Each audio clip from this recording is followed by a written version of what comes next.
En la segunda mitad de octubre de 1944, las fuerzas soviéticas atravesaron la frontera este de Alemania por primera vez desde el inicio de la guerra.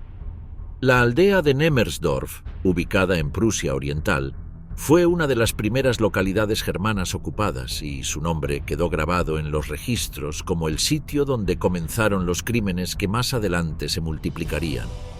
La ofensiva del Ejército Rojo logró cruzar el río Angerab y penetró unos pocos kilómetros más allá, aunque poco después se replegó. Esa corta estancia en el pueblo bastó para desencadenar una escena que, días después, conmocionó a quienes entraron nuevamente a la zona. Nemmersdorf era una comunidad pequeña, sin relevancia estratégica destacada, pero se convirtió en símbolo por lo que encontraron las tropas alemanas y los ciudadanos locales al regresar. A simple vista, las casas estaban saqueadas, las paredes mostraban impactos de proyectiles y las puertas habían sido derribadas. Dentro de las viviendas, los muebles estaban destrozados, los objetos personales desordenados y en el aire se percibía un olor persistente a humedad, sangre y metal quemado. En algunas habitaciones las ventanas estaban cubiertas con mantas desgarradas y las cortinas rotas colgaban de un solo lado. Lo que más perturbó a quienes recorrieron el lugar fueron los cuerpos sin vida que permanecían dentro y fuera de las construcciones. Varios de ellos estaban alineados junto a un granero. Otros, tumbados en las camas, presentaban señales de violencia directa.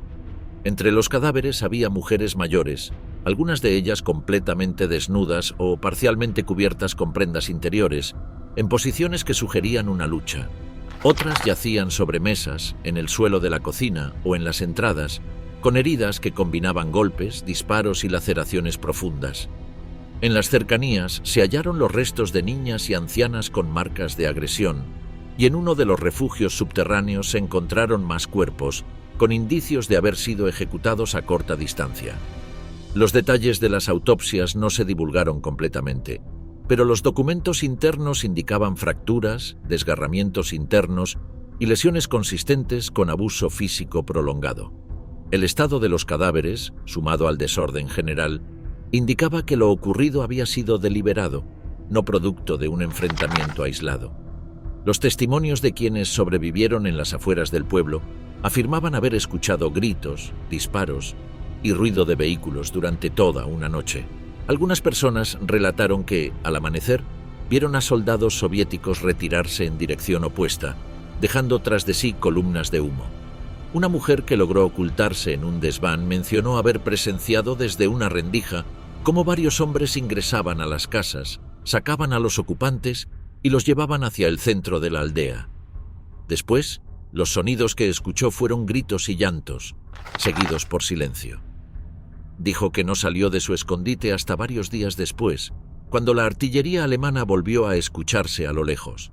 Las autoridades alemanas aprovecharon rápidamente lo ocurrido para difundirlo. Se realizaron grabaciones, se tomaron fotografías y se redactaron informes oficiales que fueron enviados a Berlín. Goebbels ordenó que se diera amplia cobertura en los noticieros y que se distribuyeran panfletos describiendo lo sucedido. Las imágenes que circularon mostraban cuerpos alineados, mujeres cubiertas con mantas y paredes con manchas oscuras. Los reportes indicaban que los soldados del Ejército Rojo habían matado sin distinción, violentado a mujeres de todas las edades y destrozado los hogares. Uno de los elementos que más impacto generó fue el testimonio de médicos alemanes que realizaron el reconocimiento de los cuerpos. Indicaron que varias víctimas presentaban signos de agresión sexual y algunas habían sido atadas o sujetadas antes de ser asesinadas. Mencionaron que el estado de ciertos cadáveres sugería la participación de más de una persona en los ataques. Se registraron también mutilaciones, lo cual reforzó la narrativa de brutalidad extrema. En una de las descripciones más difundidas, se señaló que una mujer había sido encontrada clavada a una puerta de granero con bayonetas, en una posición que fue descrita con frialdad en los documentos oficiales. El impacto psicológico en la población fue inmediato. La difusión de los hechos de Nemmersdorf generó pánico en otras regiones cercanas. Se multiplicaron los desplazamientos, con familias enteras abandonando aldeas y buscando refugio en zonas más alejadas del frente. La presencia del Ejército Rojo empezó a asociarse no solo con el avance enemigo, sino con la amenaza directa sobre la vida y la integridad de los civiles. La propaganda alemana reforzó esta percepción con discursos que presentaban a los soldados soviéticos como figuras incontrolables, carentes de humanidad y guiados por el rencor.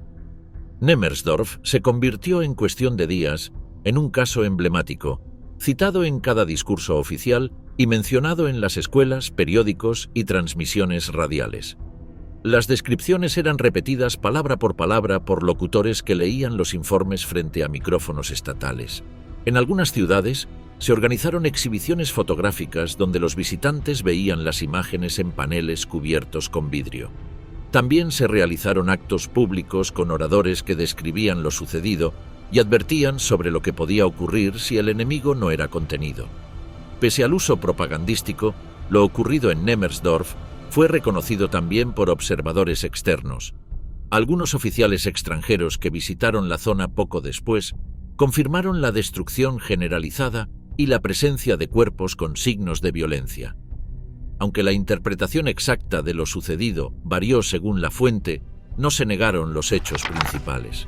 Un oficial húngaro que acompañó a una delegación de inspección escribió en su diario que la escena era insoportable y que en sus años en el frente no había visto una combinación tan precisa de destrucción material y agresión humana.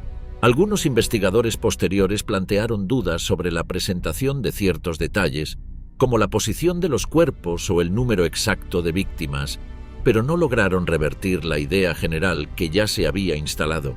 Las memorias de soldados alemanes que llegaron después al pueblo describieron un ambiente de indignación.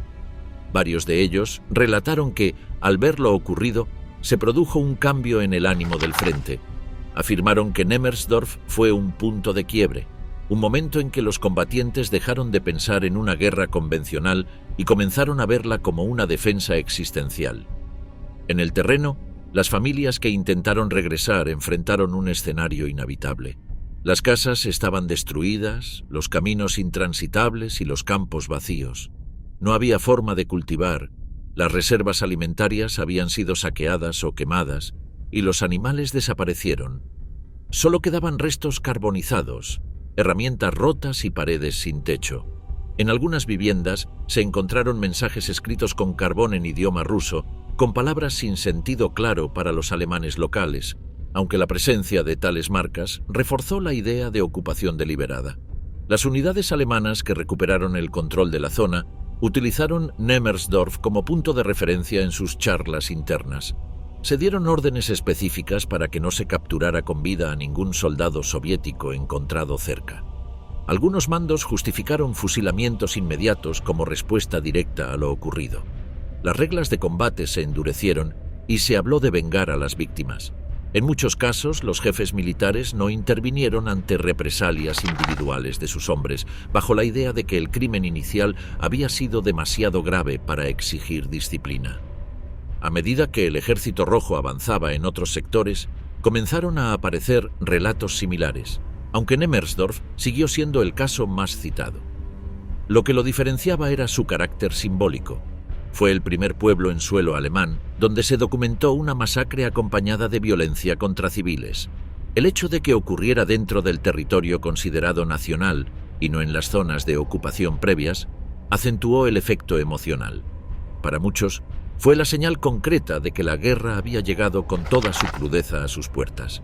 El recuerdo de Nemmersdorf se mantuvo en documentos oficiales, archivos médicos, reportes de prensa y diarios personales. En los años posteriores, algunos intentaron minimizar su relevancia aludiendo al uso propagandístico, pero la magnitud de lo hallado no fue negada. Para quienes vivieron esos días, el nombre del pueblo quedó asociado al inicio de una fase distinta del conflicto, una etapa donde el frente ya no era solo una línea en los mapas, sino una amenaza tangible para cada casa y cada persona. El infierno urbano, la caída de Berlín y la ley del vencedor. Las tropas del Ejército Rojo alcanzaron la capital alemana a finales de abril tras una ofensiva imparable. El avance hacia Berlín se había convertido en el objetivo central del mariscal Zhukov y del mariscal Konev, con Stalin observando cada movimiento desde Moscú. Los dos líderes soviéticos competían por el honor de capturar la ciudad, lo que provocó un asedio brutal en medio de una destrucción generalizada. El sonido de los cañones no cesaba y las calles se llenaban de humo, fuego y edificios derrumbados. El centro de Berlín quedó completamente envuelto por los combates, con divisiones alemanas intentando resistir en condiciones cada vez más desesperadas. Las líneas de defensa se desintegraban una a una y los grupos de soldados se veían obligados a replegarse entre ruinas y escombros. El miedo y la confusión dominaban tanto a combatientes como a civiles, atrapados en sótanos y estaciones subterráneas que no ofrecían refugio suficiente ante los bombardeos constantes. Mientras la artillería soviética arrasaba los barrios, miles de mujeres, ancianos y niños trataban de esconderse bajo tierra. En algunas zonas la población había sido evacuada, pero en otras muchas personas quedaron atrás, creyendo que el régimen lograría resistir o que la rendición traería algo de orden. Las promesas del liderazgo alemán contrastaban con el colapso total que se vivía en las calles. Las autoridades ya no controlaban nada, y los mensajes de propaganda eran reemplazados por órdenes contradictorias o por el silencio absoluto. En ese escenario, el Ejército Rojo intensificó su presencia y comenzó a tomar el control de edificios clave. Cada cuadra se disputaba a tiros y las tropas soviéticas, impulsadas por la victoria inminente, avanzaban sin pausa. El sonido de los disparos era interrumpido por gritos, explosiones y el estruendo de los vehículos blindados. Los combates se trasladaron a los patios, a las escaleras, a los túneles. Los soldados abrían fuego en pasillos oscuros, arrojaban granadas por las ventanas y derribaban puertas con culatas de fusil. No había líneas claras de frente. Todo era un espacio en disputa. El temor al francotirador era constante. En muchas ocasiones se trataba de jóvenes sin experiencia o incluso de civiles armados. Algunos disparaban desde azoteas o desde los huecos de las paredes. La respuesta soviética solía ser inmediata y violenta. Se utilizaban lanzallamas y explosivos para neutralizar cualquier foco de resistencia, sin importar si en el interior quedaban personas escondidas. La devastación se extendía sin distinción y el fuego consumía viviendas enteras. Las órdenes de Stalin eran claras. Se debía avanzar a toda costa. Zhukov impulsaba el ritmo sin frenar por las bajas propias. El número de heridos crecía por miles, pero el mando soviético no retrocedía. A medida que los soldados atravesaban el corazón de Berlín, el comportamiento de algunos batallones se volvió cada vez más descontrolado. Muchos no distinguían entre objetivos militares y presencia civil. La ciudad se convirtió en un espacio de saqueo, destrucción y abusos. Las entradas a los refugios eran forzadas y quienes estaban dentro eran expulsados o sometidos. El caos era total. Oficinas públicas, estaciones, almacenes y hospitales fueron ocupados. Las banderas soviéticas aparecían en cada edificio capturado, mientras los símbolos del régimen alemán eran destruidos. En la zona de Moabit, las unidades soviéticas rodearon y tomaron la prisión, liberando a los reclusos sin distinción. Algunos eran criminales comunes, otros presos políticos o desertores. Muchos de ellos se unieron al desorden general. Se vieron saqueos masivos en farmacias, viviendas privadas y centros de distribución de alimentos. Los vehículos de carga eran detenidos, vaciados y abandonados en plena calle. Nadie sabía con certeza quién tenía el mando. Algunos oficiales soviéticos intentaban imponer disciplina, pero la magnitud de la operación y la falta de control logístico lo impedían. La bebida, encontrada en depósitos y bodegas, circulaba entre los soldados, lo que agravaba la pérdida de control. Numerosos testigos relataron escenas de soldados ebrios disparando al aire, peleando entre ellos o agrediendo a la población sin justificación. Mientras tanto, en los puestos de mando alemanes, la comunicación se volvía imposible. Los enlaces telefónicos estaban caídos y los mensajeros no lograban cruzar las líneas de fuego. Las unidades restantes actuaban por iniciativa propia. Algunos grupos intentaban huir hacia el oeste con la esperanza de rendirse ante los estadounidenses, otros seguían luchando por instinto o por no recibir la orden formal de rendición. El alto mando alemán no tenía control real sobre lo que ocurría. Incluso dentro del búnker de Hitler, el desconcierto era total. Las decisiones se tomaban con base en información incompleta y el ambiente era de resignación, A pocos metros del centro del poder nazi, el Ejército Rojo ya controlaba calles enteras. La población civil, atrapada entre los dos ejércitos, no tenía a quién recurrir. Las promesas de protección por parte del régimen no se cumplieron. Las iglesias cerraban sus puertas. Los servicios sociales habían colapsado y la policía ya no patrullaba. Algunos intentaban escapar por los túneles del metro, pero muchos estaban inundados o bloqueados. En otras zonas, se improvisaban rutas entre escombros para cambiar de casa o buscar comida. En varios sectores se formaban grupos espontáneos de vecinos que trataban de cuidar a los más vulnerables. Algunos intentaban negociar con los soldados soviéticos usando relojes, comida o documentos. En ocasiones, eso evitaba una agresión, pero no era garantía de nada. En las zonas donde aún había combate, los cuerpos quedaban abandonados en las calles durante días. El estado de la ciudad era irreversible. Las avenidas principales eran irreconocibles. El asfalto estaba roto, los árboles arrancados, las fachadas destruidas. Los edificios que aún permanecían en pie presentaban impactos de proyectiles, agujeros de metralla, ventanas rotas. El humo no se disipaba y el aire era difícil de respirar. La vida cotidiana había desaparecido. El suministro de agua era inexistente y la electricidad solo funcionaba en sectores aislados y por breves momentos. La comida escaseaba y el miedo se había instalado como la única constante. Los niños lloraban sin parar. Los ancianos no hablaban y las madres trataban de mantener una rutina dentro del caos.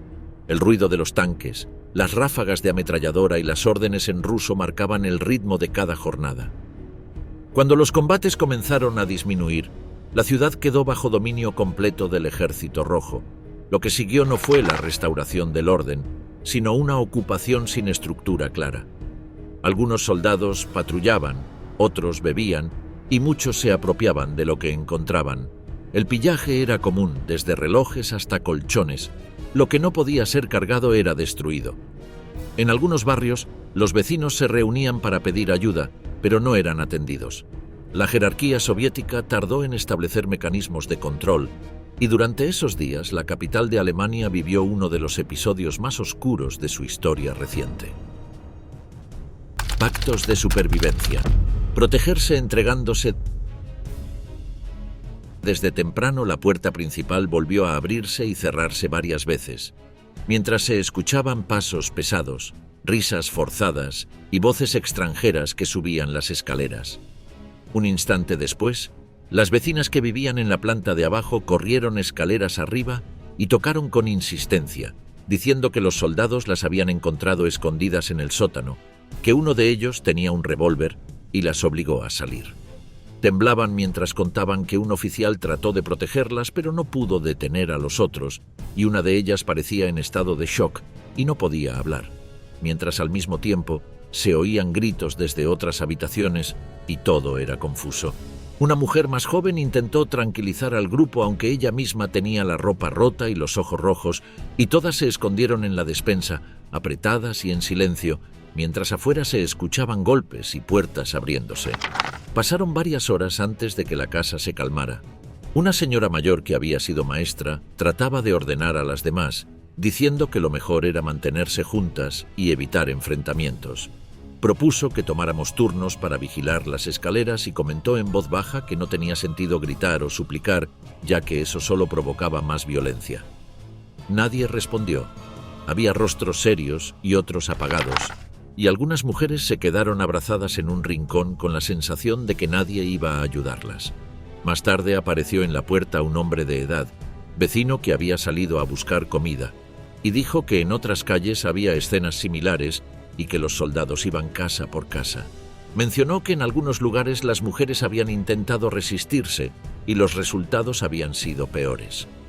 Al anochecer, una de las mujeres, de unos 30 años, decidió salir del escondite y bajar al piso inferior diciendo que prefería hablar con los oficiales y pedir protección directamente, y nadie trató de detenerla.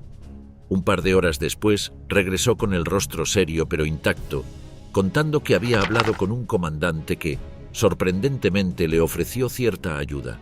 Explicó que él y algunos hombres iban a instalarse en el edificio por unos días y que no permitiría desórdenes mientras estuviera allí. Agregó que si alguna mujer quería quedarse cerca de él, tendría más garantías de no ser molestada, y no fue necesario explicar lo que eso implicaba. Hubo un silencio largo y esa noche 2 vecinas más bajaron con ella. Al día siguiente la casa se mantuvo en relativa calma. Había voces de mando y movimiento, pero los accesos eran vigilados. Las que se habían acercado al oficial llevaban algo de comida, un poco de pan y un par de cigarros. El ambiente era tenso, aunque menos caótico, y aunque algunas mujeres seguían ocultas, otras empezaban a asumir que la única forma de conservar algo de control era estableciendo algún tipo de arreglo con los oficiales. Nadie lo decía en voz alta, pero el mensaje se entendía. Una mujer anciana murmuró que prefería eso a ser arrastrada por un grupo de desconocidos en plena noche, y otra respondió que ya no sabía qué era peor. Las más jóvenes parecían ausentes, sentadas con la mirada perdida, y se hablaba poco, compartiendo los alimentos en silencio. De vez en cuando alguien lloraba sin hacer ruido. Por la tarde aparecieron otros soldados, y el oficial principal les habló en tono firme como si estableciera límites. Uno de los recién llegados intentó acercarse a las escaleras, pero fue detenido, y algunas mujeres lo observaron desde arriba, agradeciendo al comandante con un gesto sin acercarse. Ese mismo día, una de las vecinas decidió irse diciendo que prefería buscar refugio en una iglesia o en otro barrio. Se despidió con una expresión de cansancio y no volvió. La noche cayó sin sobresaltos y se escuchaban pasos y voces en ruso, pero nadie más subió al segundo piso. Las mujeres dormían con la ropa puesta, muchas con cuchillos bajo la almohada, y era difícil saber si la presencia del comandante era una garantía o solo una pausa. Con el paso de los días, la situación se volvió casi rutinaria. Las mujeres que mantenían cercanía con los oficiales tenían acceso a comida, agua caliente y protección básica, y a cambio pasaban tiempo con ellos en silencio y con expresiones neutras, sin que nadie preguntara detalles.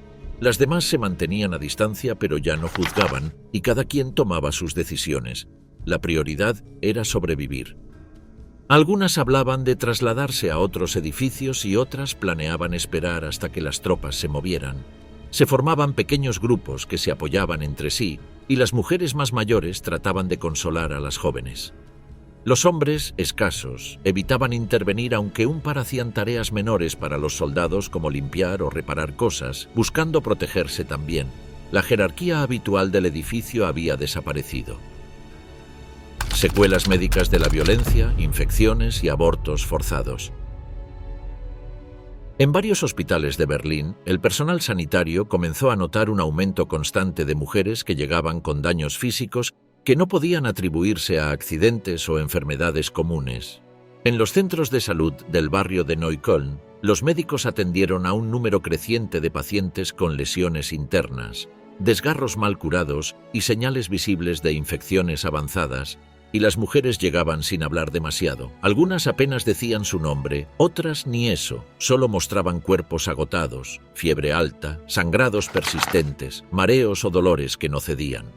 Los informes clínicos, aunque redactados con frialdad administrativa, dejaron constancia de que muchas de esas mujeres no solo habían sido atacadas, sino que también enfrentaban consecuencias médicas graves. Las infecciones vaginales eran tan frecuentes como las heridas físicas sin tratar. Algunas mostraban síntomas de sífilis o gonorrea, otras presentaban abscesos, llagas abiertas o inflamaciones que avanzaban sin freno, y los antibióticos eran escasos. Los vendajes se improvisaban y muchas eran enviadas de vuelta a sus casas porque no había espacio para dejarlas internadas. En las salas de urgencias, los ginecólogos trataban de aliviar el dolor con lo que tuvieran a mano. Sabían que muchas pacientes no deseaban hablar y que no estaban allí por voluntad. Se aplicaban medidas mínimas con los pocos recursos disponibles: pomadas ocasionales, gasas reutilizadas, herramientas básicas. La escasez de personal y suministros impedía ofrecer una atención adecuada. Algunas mujeres tenían fiebre continua, otras no podían orinar sin dolor. Las más jóvenes llegaban acompañadas por sus madres. Las mayores lo hacían solas o con vecinas. Nadie preguntaba nada, bastaba con verlas. En otros barrios, los hospitales enfrentaban la misma situación y el patrón se repetía: Mujeres con señales de haber sido forzadas, sin acceso a atención temprana y con el cuerpo deteriorado por infecciones que se extendían sin control. En ocasiones, las heridas habían sido causadas por objetos, lo que complicaba aún más el tratamiento. Algunas pacientes no regresaban para el seguimiento, otras eran vistas días después, en peores condiciones, con fiebre más alta y sin poder caminar. En los informes médicos, los doctores comenzaron a escribir frases genéricas como estado avanzado de infección o complicaciones internas. Lo hacían para no tener que detallar lo evidente. En ciertos casos, las mujeres llegaban con cuadros graves de septicemia, no había forma de salvarlas, morían sin que nadie anotara oficialmente la causa real. La sobrecarga de pacientes en los centros médicos generó tensiones que excedían lo sanitario. Varios de los profesionales encargados comenzaron a dejar registros que hablaban de casos imposibles de documentar con precisión. En algunos informes simplemente se anotaba condición grave, sin especificar si se trataba de infecciones, traumas o secuelas múltiples. Las prioridades cambiaban a diario. Lo que un día se consideraba urgente, al siguiente era desplazado por casos aún más críticos. Algunos equipos intentaron establecer criterios de atención, pero resultaba inviable mantenerlos. Había listas que nunca se completaban, suministros que desaparecían antes de usarse y turnos que se alargaban sin descanso. El agotamiento físico y emocional del personal se volvía parte del ambiente general. Nadie hablaba de soluciones, solo de resistir unas horas más. En el hospital de Neukölln, uno de los centros más colapsados, se creó un registro especial para las mujeres con embarazos no deseados. La lista crecía cada semana, algunas se presentaban con miedo, otras con rabia, todas buscaban lo mismo: interrumpir un proceso que no habían elegido. No lo pedían por motivos ideológicos ni por pobreza, era una decisión médica, física y emocional. Muchas habían sido atacadas por varios hombres, en un solo día o en varias ocasiones. Algunas eran niñas. Las asistentes sociales anotaban la edad, el estado general y las condiciones del entorno. Luego derivaban el caso a un médico si había disponibilidad. A veces no la había. Las mujeres esperaban horas en pasillos llenos, donde el olor a sudor y desinfectante se mezclaba con el llanto de niños y el murmullo constante de personas agotadas. Algunas se desmayaban, otras se marchaban sin haber sido atendidas. Los métodos disponibles para interrumpir un embarazo eran precarios. En la mayoría de los casos se usaban pinzas metálicas o sondas reutilizadas. No siempre había forma de desinfectarlas bien.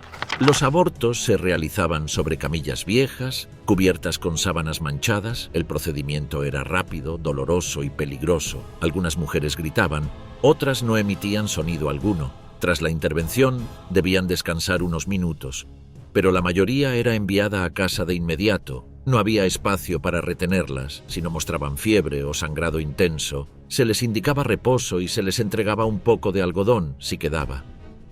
En ciertos casos, las mujeres sufrían hemorragias internas días después. Cuando regresaban al hospital, era difícil saber si sobrevivirían. A veces, ni los doctores podían predecirlo. La falta de análisis y herramientas básicas convertía cada caso en una apuesta. La tasa de mortalidad era elevada, pero no siempre se registraba con claridad. Algunas morían en sus casas, sin atención médica, sin certificado ni entierro digno. En algunos barrios surgieron grupos de ayuda entre mujeres. Se reunían en casas para compartir remedios, algodones o formas de prevenir infecciones. Algunas tenían conocimientos básicos de medicina y ayudaban a otras con consejos. No era suficiente, pero era algo. En esos círculos se hablaba poco. La vergüenza y el miedo estaban presentes. Sin embargo, también había solidaridad. Las mujeres que habían logrado recuperarse ofrecían té, caldo o simplemente compañía. A veces lloraban juntas. En otras ocasiones, solo se quedaban en silencio. En ciertos edificios se habilitaron rincones donde las vecinas guardaban gasas, hierbas o vendas. Todo se aprovechaba. Se hervía el agua, se limpiaban las manos con alcohol casero y se hacían infusiones para aliviar el dolor en medio del desastre. Esos espacios se volvieron lugares de resistencia silenciosa. A lo largo de los meses siguientes, los médicos continuaron viendo los mismos casos. Las cifras no bajaban. En los informes generales se hablaba de una oleada de patologías femeninas asociadas al trauma. Nadie lo decía en voz alta, pero todos sabían de qué se trataba. Las mujeres seguían llegando, algunas no pasaban de los 15 años, otras eran abuelas, todas compartían una misma marca en el cuerpo, un daño que no se curaba con vendas ni con analgésicos. En ocasiones, los doctores solo podían observar, escribir un diagnóstico genérico y pasar al siguiente caso. No había solución definitiva, solo intentos, el dolor, la fiebre y el miedo eran parte del paisaje cotidiano. Lo que antes era excepcional se había vuelto rutina y cada paciente nueva añadía una línea más a una historia clínica que no terminaba nunca. El terror como herramienta, propaganda, miedo inducido y decisiones extremas. En los últimos meses de la guerra, el aparato de comunicación nazi dirigió todos sus esfuerzos a instalar un clima de temor absoluto. La propaganda oficial no tenía otro objetivo que difundir informaciones que provocaran pánico. Los medios alertaban de supuestas matanzas cometidas por el enemigo, describiendo escenas de extrema brutalidad, y aseguraban que la única forma de evitar ese destino era mantenerse fiel al régimen hasta el final. Se divulgaron historias sobre cuerpos colgados de los árboles, de niños asesinados, de mujeres atacadas, de prisioneros quemados vivos y de pueblos enteros arrasados sin distinción. Cada nuevo boletín buscaba reforzar la idea de que la derrota traería una catástrofe sin precedentes. Los mensajes más agresivos aparecían firmados por el propio Goebbels, quien desde su posición como ministro de propaganda ordenó intensificar el tono y difundirlo por radio, prensa, panfletos y altavoces en las calles. Utilizaba frases cortas y alarmistas que se repetían a diario.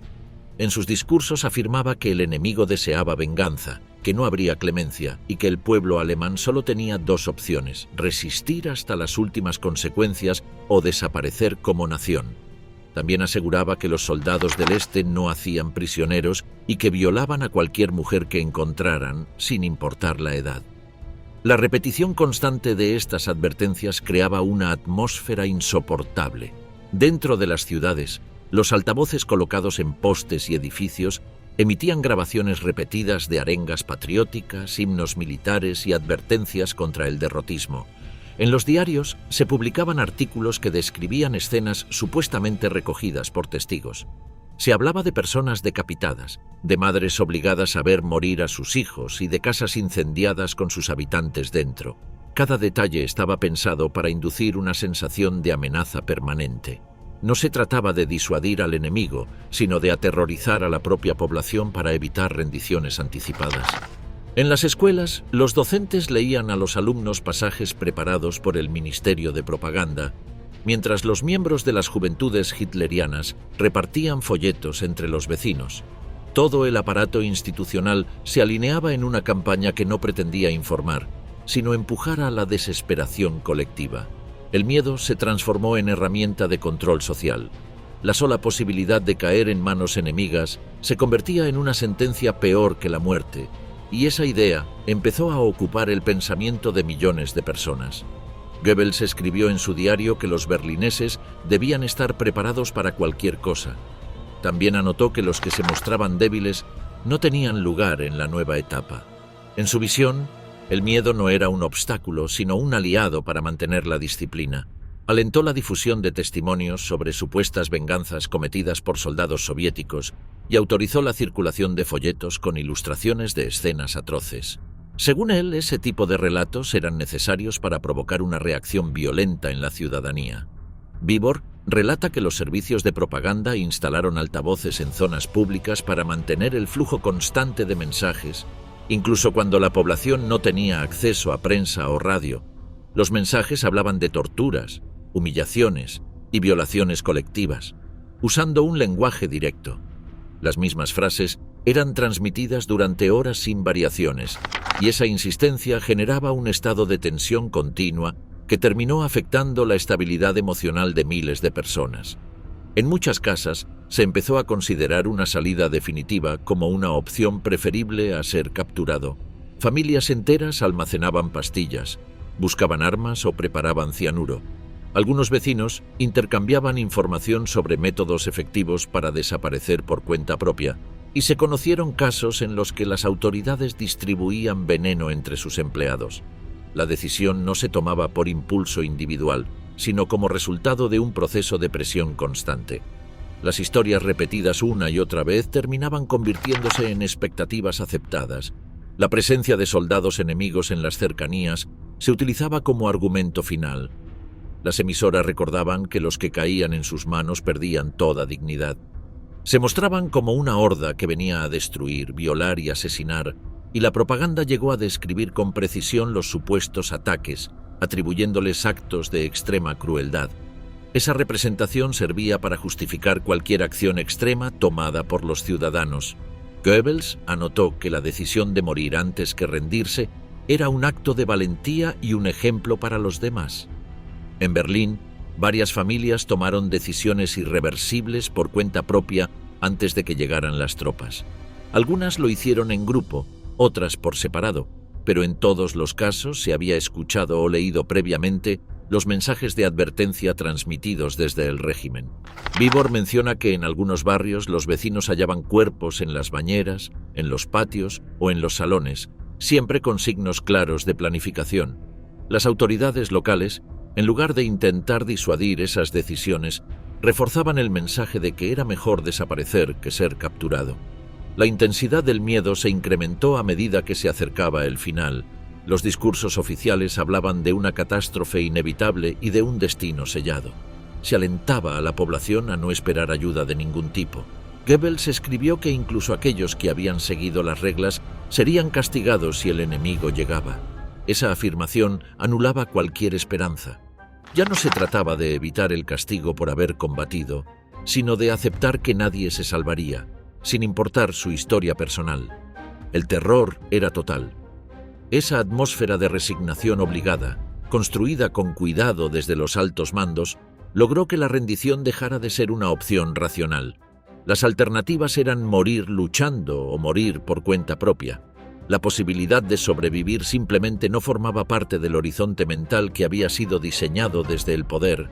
Cada mensaje, cada discurso, cada orden distribuida en las calles tenía ese mismo objetivo: suprimir la voluntad de rendirse sin necesidad de usar la fuerza directa, y lo lograron en muchos casos.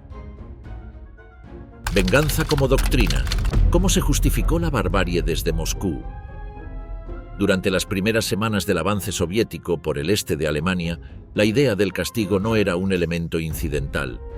Desde Moscú se había difundido un discurso bien definido que indicaba a los soldados que no estaban simplemente conquistando, sino devolviendo golpe por golpe lo que el enemigo había hecho antes.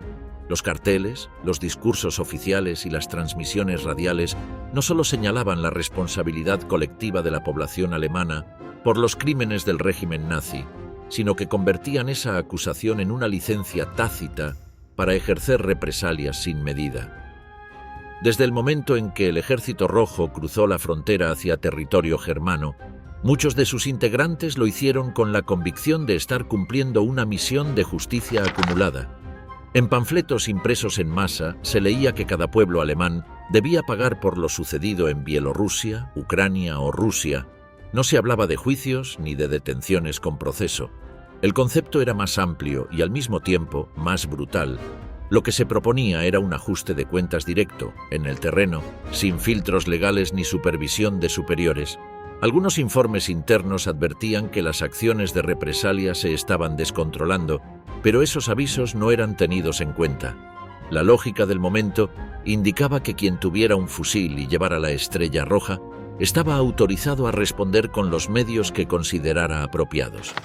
En algunos casos, esto incluía saqueos generalizados, en otros, golpizas a civiles, y en muchos, la violencia adquiría formas aún más crudas. La revista Crocodile, portavoz satírico del régimen, publicaba caricaturas donde los alemanes eran retratados como ratas cobardes que suplicaban piedad después de haber arrasado el continente. En paralelo, los discursos de figuras políticas utilizaban términos como bestias fascistas o monstruos de rostro humano para referirse a los enemigos vencidos. Esta deshumanización no era accidental. Al presentar a los ciudadanos del Reich como parte inseparable del aparato de agresión, se despejaba cualquier dilema moral sobre el trato que debían recibir. El agresor ya no era solo un soldado enemigo, sino también el anciano que caminaba con dificultad. la madre que cerraba la puerta temblando o el joven que observaba en silencio sin oponer resistencia. Para muchos, la invasión se convirtió en una especie de liberación interior, donde la humillación sufrida durante años encontraba una vía directa para manifestarse. Las órdenes que bajaban desde los niveles superiores del mando evitaban el lenguaje directo, pero su intención quedaba clara. Se hablaba de ejercer presión, de asegurarse de que el enemigo entendiera las consecuencias de sus actos, de no permitir indulgencia frente a quienes habían provocado la muerte de millones. En la práctica, esto se traducía en una política de terror desplegada con frialdad, aunque disfrazada de espontaneidad. Algunos oficiales intentaron establecer límites, redactando directivas para proteger infraestructuras o exigir respeto hacia determinados grupos, pero sus instrucciones eran frecuentemente ignoradas. El impulso predominante era uno solo: devolver el sufrimiento acumulado sin importar quién recibiera el golpe. Soldados soviéticos entrevistados años después recordaban haber sentido una mezcla de satisfacción y vértigo ante la posibilidad de actuar sin restricciones. Para muchos de ellos, no se trataba de una campaña militar, sino de una especie de catarsis nacional. Se repetía entre los combatientes la frase «ellos comenzaron», como si bastara esa justificación para liberar cualquier impulso destructivo. El entorno contribuía a esa mentalidad. Las ciudades alemanas, con sus calles aún intactas y sus casas llenas de objetos que no habían sido destruidos por la guerra, parecían demasiado limpias, demasiado cómodas. Para quienes venían del horror del frente oriental, aquello era una provocación. No pocos lo expresaban con palabras simples: vivían bien mientras nosotros moríamos. Esa percepción, alimentada por años de propaganda constante, servía como argumento para tomar todo lo que encontraran, sin pedir permiso ni ofrecer explicaciones. El mensaje desde Moscú, aunque envuelto en retórica oficialista, no se limitaba a lo simbólico. En cada boletín, en cada intervención pública, se reforzaba la idea de que la venganza era no solo legítima, sino también necesaria para reafirmar la dignidad nacional. El comandante en jefe del Ejército Rojo, Zhukov, firmaba documentos que hablaban de disciplinar al enemigo mediante el ejemplo o de marcar con fuego la memoria de los responsables. Estas frases eran recogidas con entusiasmo por la prensa, que las convertía en consignas populares. Algunas incluso se imprimían en volantes lanzados desde aviones sobre las poblaciones conquistadas. A ojos de la población civil, esto significaba que cualquier acto de brutalidad estaba amparado por una voluntad superior. La doctrina del castigo no surgió de manera improvisada. Desde los primeros meses del conflicto, los medios soviéticos habían inculcado una visión binaria del enfrentamiento. Los alemanes no eran simplemente adversarios políticos, eran los portadores de un proyecto de exterminio al que debía oponerse con igual dureza. En los noticieros del Comité Estatal de Cine se mostraban imágenes de aldeas arrasadas por los nazis, acompañadas por narraciones que hablaban de niños quemados vivos, mujeres colgadas de árboles y ancianos torturados.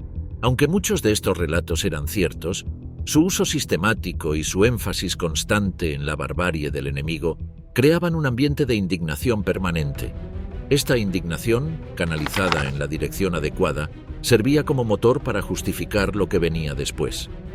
En el interior del Ejército Rojo circularon boletines internos que destacaban la importancia de mantener el orgullo de los soldados y no intervenir si los sentimientos de justicia popular se manifestaban de manera enérgica.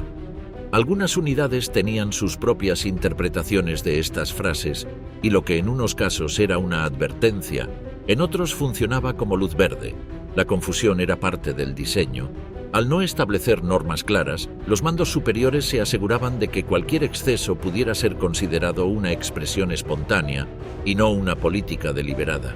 Esta ambigüedad era funcional al objetivo mayor: descargar el resentimiento colectivo sin asumir responsabilidades directas. En el plano oficial, se evitaba hablar de lo que ocurría en el terreno. Los informes que llegaban a Moscú con denuncias de abusos eran archivados o minimizados. Cuando algún diplomático extranjero preguntaba por la situación en las zonas ocupadas, la respuesta estándar era que se estaban realizando acciones de estabilización y que los casos aislados de indisciplina serían corregidos. No existía voluntad política para reconocer que detrás de la fachada triunfalista se escondía una campaña sistemática de humillación. La destrucción física no era suficiente. Había que reducir también la moral, hacer que cada ciudadano del Reich experimentara, al menos por un momento, lo que significaba ser tratado como un ser prescindible. Los periódicos locales bajo control soviético comenzaron a publicar textos firmados por comités populares, donde se celebraban las acciones del Ejército Rojo como una liberación no solo política, sino también moral. En esos artículos se destacaba que los soldados habían traído justicia donde antes había opresión, que cada acto de violencia era una consecuencia lógica del pasado reciente y que Alemania debía aprender a no repetir sus errores. Esta narrativa encontraba eco en la población del otro lado del frente. En ciudades como Smolensk, Minsk o Sebastopol, los sobrevivientes de la ocupación nazi aplaudían las noticias de los excesos cometidos en territorio alemán, no porque fueran insensibles, sino porque sentían que, por fin, el dolor propio encontraba un reflejo. A lo largo de las semanas, esa lógica fue solidificándose. Lo que al principio podía parecer una reacción descontrolada se convirtió en un sistema no escrito, pero compartido por la mayoría. Los saqueos eran tolerados siempre que no afectaran los intereses estratégicos. Las violencias físicas eran invisibilizadas si no interferían con los movimientos de tropas. Las vejaciones públicas eran ignoradas, salvo cuando despertaban protestas de otros aliados. Moscú, lejos de condenar estas prácticas, reforzaba la idea de que el enemigo debía aprender por la vía más directa. Incluso cuando algunos comandantes locales redactaron quejas formales, los superiores les recordaron que no se trataba solo de ganar la guerra, sino de reescribir el equilibrio del continente. Los entrenamientos políticos dentro del ejército incluían sesiones donde se repasaban las atrocidades cometidas por los nazis, con una carga emocional diseñada para provocar indignación inmediata. Se mostraban fotografías, se leían cartas interceptadas y se proyectaban documentales. Después de estas sesiones, los soldados salían con una sensación de misión histórica, ya que cualquier acción emprendida en las semanas siguientes era presentada como un paso más hacia el restablecimiento del honor colectivo. Quienes dudaban eran considerados ingenuos y la idea de contenerse se veía como una forma de debilidad, al punto que algunos comisarios políticos comenzaron a denunciar a oficiales que sugerían moderación. En el discurso público, las violencias cometidas no existían, pero en el ámbito privado eran relatadas con orgullo. Los diarios personales de algunos combatientes, que años después fueron encontrados en archivos militares, muestran una mezcla desconcertante de orgullo, vergüenza y desconcierto. Algunos escribían que jamás habrían imaginado hacer lo que hicieron, otros que por fin sentían que el enemigo había probado su propia medicina, pero casi todos coincidían en algo. Lo que ocurrió fue incentivado, permitido y, en muchos casos, celebrado por quienes dirigían la guerra desde los despachos. La venganza no fue una consecuencia indeseada, sino parte integral del plan. Los que eligieron otro camino, decisiones individuales en medio del despliegue brutal. En un edificio de apartamentos en Berlín, una mujer de mediana edad llamada Dora esperaba con ansiedad el avance de las tropas soviéticas. Consciente del peligro que implicaba su llegada, había escondido a su hija menor en una maleta grande dentro de un armario empotrado, tapada con ropa doblada y mantas viejas. A la niña le advirtió que no debía hacer ruido, sin importar lo que oyera. En ese instante, la puerta principal fue derribada de un golpe. Dora estaba sola frente a 3 soldados armados que recorrían el apartamento con rapidez. Uno de ellos comenzó a rebuscar entre los cajones de una cómoda, mientras otro se dirigía hacia el armario. El tercero se acercó a Dora, la observó en silencio unos segundos y luego le hizo una señal a su compañero para que se alejara del armario. El soldado obedeció sin decir palabra y se fue a revisar otro cuarto. Cuando terminaron de registrar el lugar, los 3 salieron sin llevarse nada ni tocarla. Al cerrar la puerta, el último giró la cabeza hacia Dora y murmuró en ruso que sacara a la niña del escondite, que ahora estaba a salvo. No hubo más palabras. Al marcharse, Dora abrió el armario y encontró a su hija sudando y temblando, pero viva. Durante los días siguientes, la mujer no volvió a ver a ese soldado, aunque lo buscó entre las patrullas que cruzaban la calle. En su mente quedó grabado su rostro, que le pareció joven y tenso, pero contenido. Nadie más en su edificio había tenido tanta suerte. En los pisos inferiores, otras vecinas relataron que los soldados habían sido brutales. En el segundo piso, una madre y su hija adolescente habían sido arrastradas al sótano por un grupo distinto. En el quinto, una anciana fue empujada escaleras abajo al intentar impedir el paso a un grupo armado. Pero Dora y su hija fueron la excepción. Un segundo caso documentado ocurrió en las afueras de Dresde. Una mujer embarazada que caminaba por un camino rural junto a su cuñado fue interceptada por 2 soldados soviéticos. Al notar su estado, uno de ellos se detuvo en seco y ordenó en ruso al otro que bajara el arma. Se produjo una discusión breve entre ellos. El primero señalaba a la mujer mientras el otro insistía con gestos agresivos. Finalmente, el soldado que había intercedido apuntó al suelo y obligó a su compañero a dar media vuelta.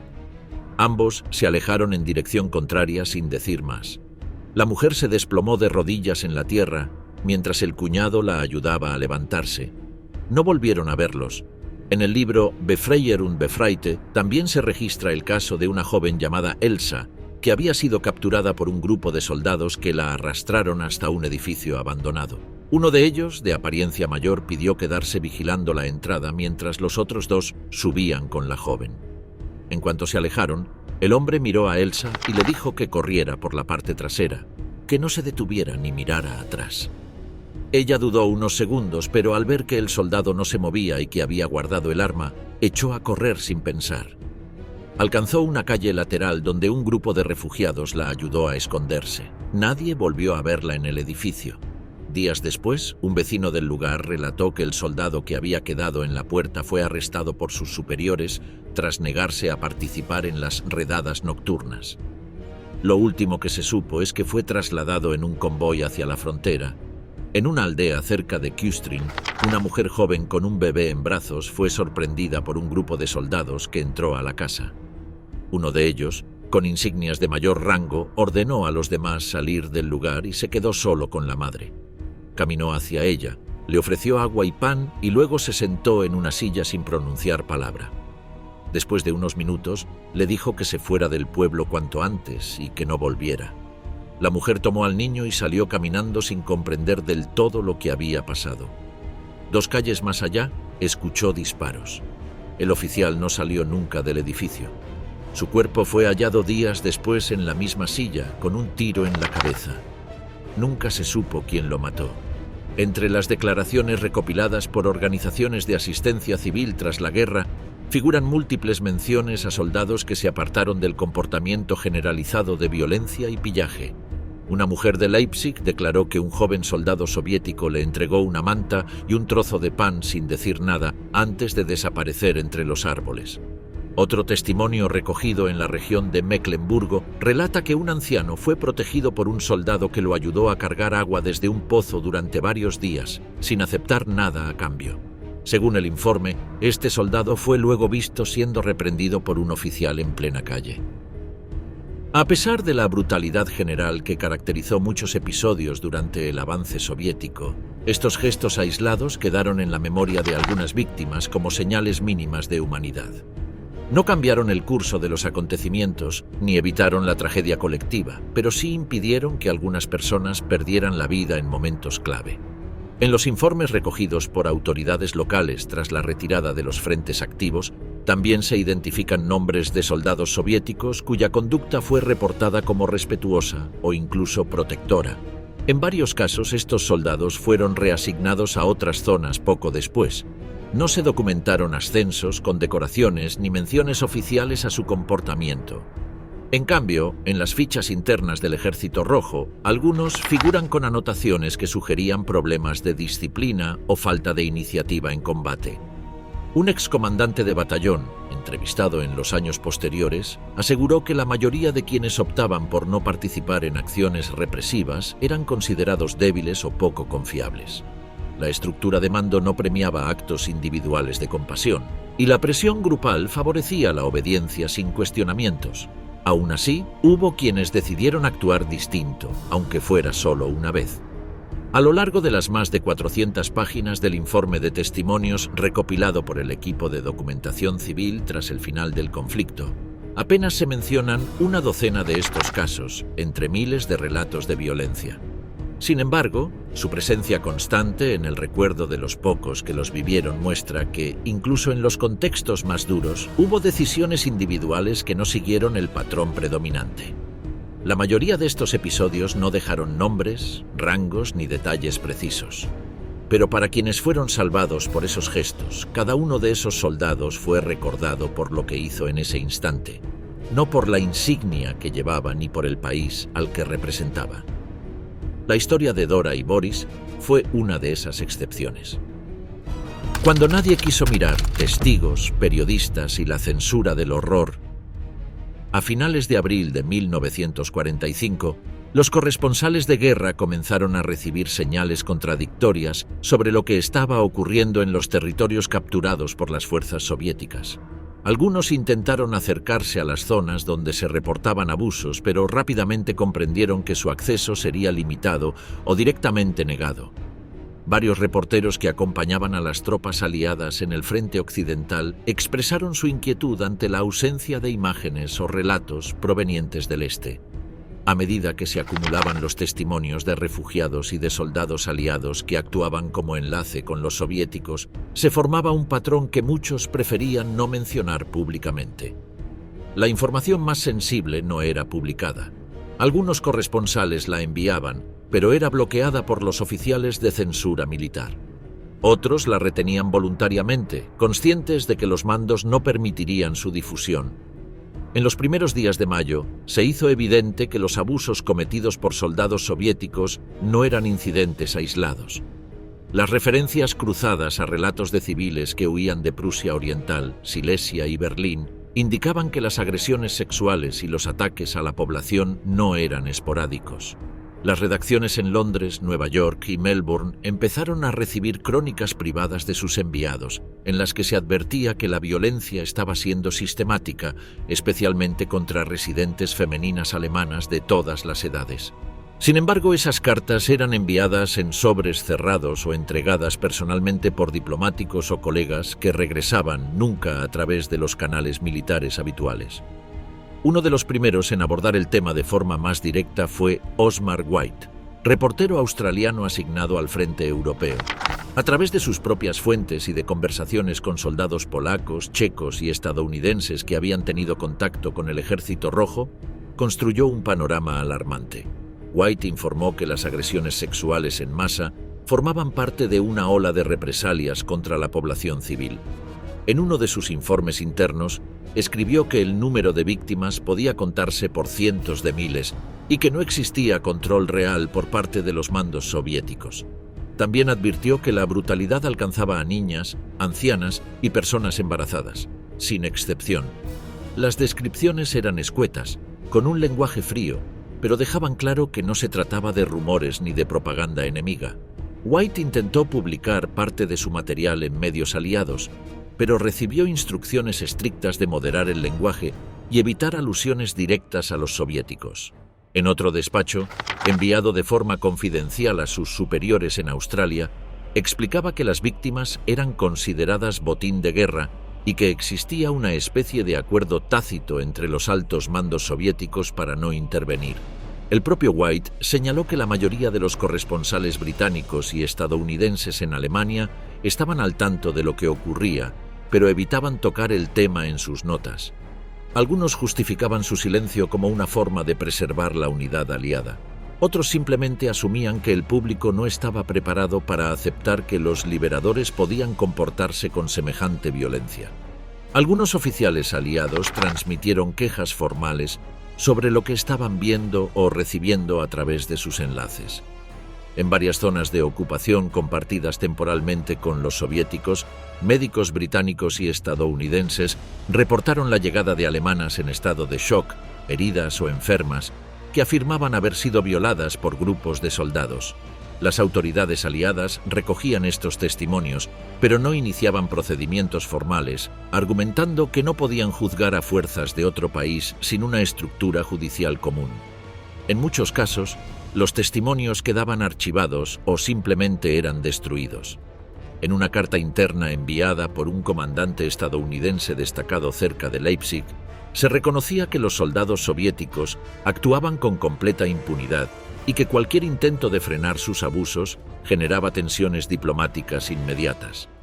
La misma carta mencionaba que en algunos pueblos los soviéticos habían sido advertidos por civiles sobre la presencia de residentes ocultas, lo que derivaba en redadas en sótanos, refugios y hospitales.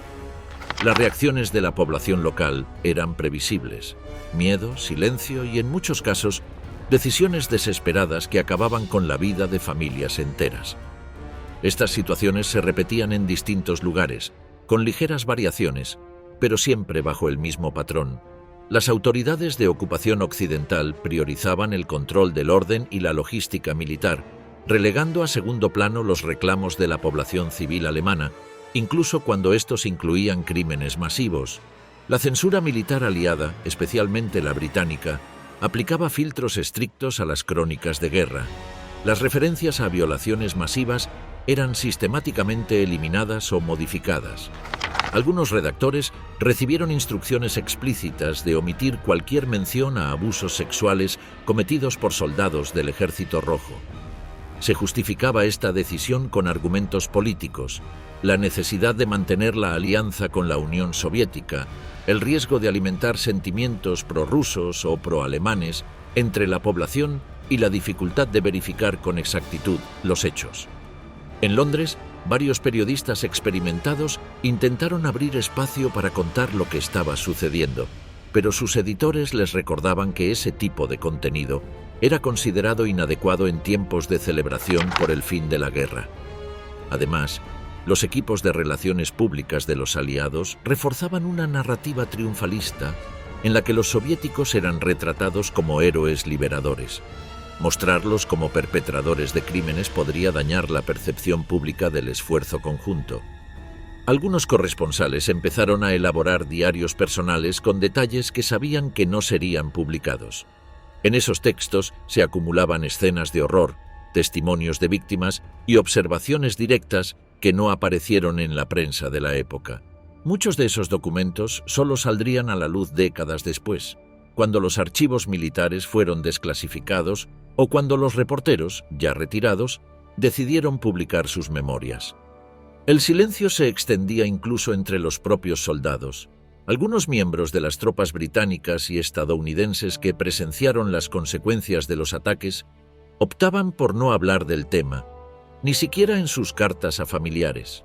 Otros lo hacían, pero sin entrar en detalles.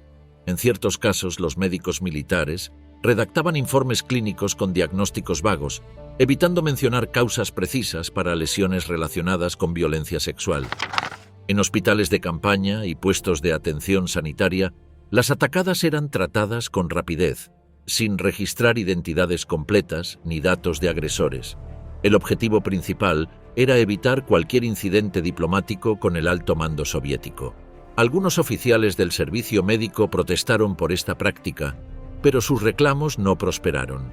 En el terreno, la prioridad era mantener la cooperación entre aliados y no generar conflictos internos en medio del reparto territorial.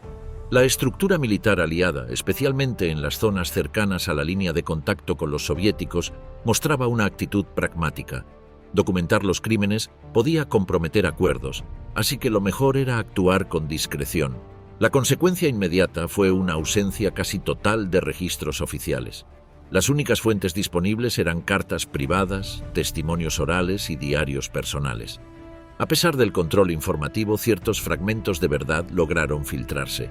Algunos artículos breves en periódicos regionales hacían referencia al caos en las zonas liberadas por los soviéticos, mencionando de forma ambigua situaciones de violencia y desorden. Sin embargo, esas publicaciones eran mínimas y no generaban mayor eco. Las grandes cabeceras internacionales mantenían el tono oficialista. En los reportes de corresponsales destacados en Berlín, Moscú o Viena, las referencias a la violencia sexual eran sustituidas por frases genéricas como venganza contra la población civil o comportamientos indisciplinados de algunas unidades. Esta ambigüedad protegía a los mandos soviéticos, pero también limitaba la posibilidad de visibilizar lo que había ocurrido. Incluso en las conferencias de prensa aliadas, cuando se preguntaba por las condiciones en el este, los voceros evitaban entrar en detalles. Se insistía en la necesidad de respetar las diferencias culturales y de comprender el sufrimiento del pueblo ruso durante la guerra. Cualquier crítica al Ejército Rojo era vista como una amenaza a la frágil relación con Moscú. El resultado fue un vacío informativo que se prolongó durante años. La sociedad internacional, e incluso muchas víctimas, asumieron que sus historias no serían escuchadas ni validadas. El horror quedó encapsulado en relatos privados, relegado al ámbito de lo que no podía decirse.